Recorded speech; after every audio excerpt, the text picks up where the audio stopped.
Hello, my name is Tyrone Howard, Professor of Education at the University of California, Los Angeles. In this current moment, if we're going to create equitable schools for all of our students, we must have equity strategies for school leaders. Our leaders are important to how schools operate today, and our leaders do a tremendous job with making sure that all of the students and the adults who serve them are adequately supported.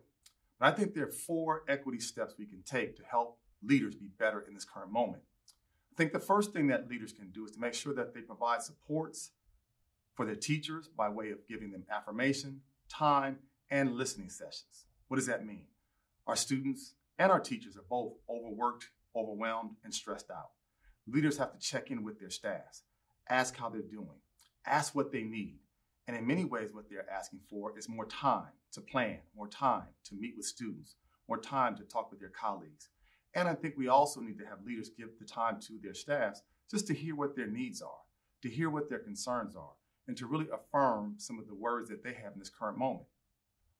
Leaders have to do this because we are seeing some troubling data that suggests that more and more teachers are A, leaving the profession, B, considering leaving the profession, or C, have high levels of dissatisfaction with the profession. Leaders must listen to teachers in this current moment. A second equity strategy that leaders can do is begin to create learning spaces that have relevance for teachers. Far too often, professional learning is more technocratic, more tied to checking boxes. In this moment, what we know is that teachers need more robust, significant, relevant, and timely professional learning. How to respond to the social emotional needs of students. How to ensure that rigor is still a part of what they do.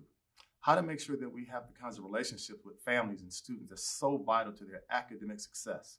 We need to make sure that professional learning is coming from what teachers need and want, and they see it's hands-on and meaningful.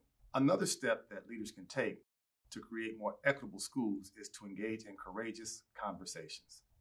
Courageous conversations is the willingness to have those difficult, oftentimes awkward conversations that are never easy, but it's about how we are willing to engage our staff about what we need from them, what we want from them, and what we think that they can give our students. Courageous conversations might mean we have to talk to our staffs about the fact that maybe their expectations are not as high for some students based on their socioeconomic status or based on their family structure. Those courageous conversations might have to be centered around the fact that some students don't seem to be getting 100% of their teacher's time, attention, and effort.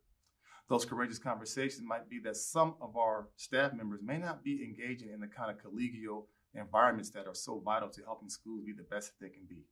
As leaders, you have to sometimes initiate these conversations because they're difficult, but yet they're necessary if schools are going to be the best place they can be. So leaders have to have the courage and the willingness to step up and begin to say, how can we be better? And how can I help you be better?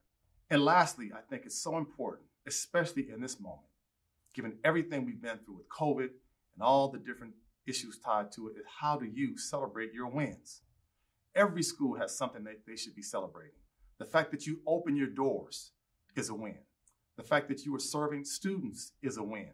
The fact that students still experience joy in your schools is a win.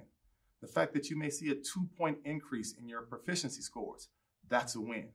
The fact that more students are staying in schools and remaining healthy, that's a win. The fact that you're retaining your staff, that's a win. Find ways to celebrate your wins. Doesn't mean that we're perfect. Doesn't mean that we are where we want to be, but it shows that we're making adequate progress to get to that point. And this moment, if you're not celebrating your wins, if you're not telling your story, someone else will. You deserve to tell your story and celebrate your wins at your school. Leaders, you matter. Leaders, you're important. Let's make sure we're employing these equity strategies in a more robust and thoughtful way to create the schools that all of our students so desperately need and deserve. Thank you so much.